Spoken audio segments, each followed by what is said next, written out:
रत्नागिरी जिल्ह्यातील खेड तालुक्यातील लोटे औद्योगिक वसाहतीतून पर्यावरण आणि नागरिकांच्या सुरक्षिततेबाबत गंभीर प्रश्न उपस्थित करणारी घटना समोर आली आहे। पीर लोटे कारखान्याच्या संरक्षक भिंतीतून रसायन मिश्रित पाणी बाहेर पडून ते पावसाच्या पाण्यासोबत जवळच्या लोकवस्तीत वाहू लागल्यानं भीतीचं वातावरण पसरलंय।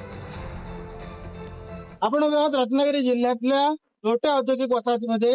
कोकणातील सर्वात मोठी रासायनिक औद्योगिक वसाहत असलेली लोटे औद्योगिक वसाहत आहे आणि माझ्या पाठीमागे जो तुम्ही भाग पाहताय तो आहे पीर लोटे आणि यांच्या बसची एक वाडी आहे। म्हणजे पाठीमागे तुम्ही बघितली तर या ठिकाणी लोकवस्ती आहे, परंतु एक धक्कादायक अशी बातमी या ठिकाणी समोर आलेली आहे की या बाजूला जी कंपनी आहे सुप्रिया लाईफस्टाईल कंपनी, त्या कंपनीच्या कंपाऊंड मधून अशा प्रकारचं रसायन मिश्रित पाणी हे या ठिकाणी बाहेर पडताना दिसत आहे। पावसाच्या पाण्यासोबत हे रसायन मिश्रित पाणी बाहेर पडत आहे। मी प्रशासनाला आवाहन करेन की प्रत्येक वेळी आम्ही किती मरत राहायचो, आमच्या नळामध्ये पिण्याच्या पाण्यामध्ये यांचं पाणी घ्यायचो, रस्त्याने जाताना यांचं पाणी घ्यायचो, त्यांचं शौचाचं पाणी आम्ही घ्यायचो आणि ह्या सगळ्या ह्याच्यातून आमच्या ग्रामस्थांची, आमची लहान मुलांची, आमची वयोवृद्ध मुलं हे कायमस्वरूपी इथं आजारी पडत असतात। याच्याकडे कोणत्याही या कंपनीवाला बघत नाही किंवा प्रशासन बघत नाही।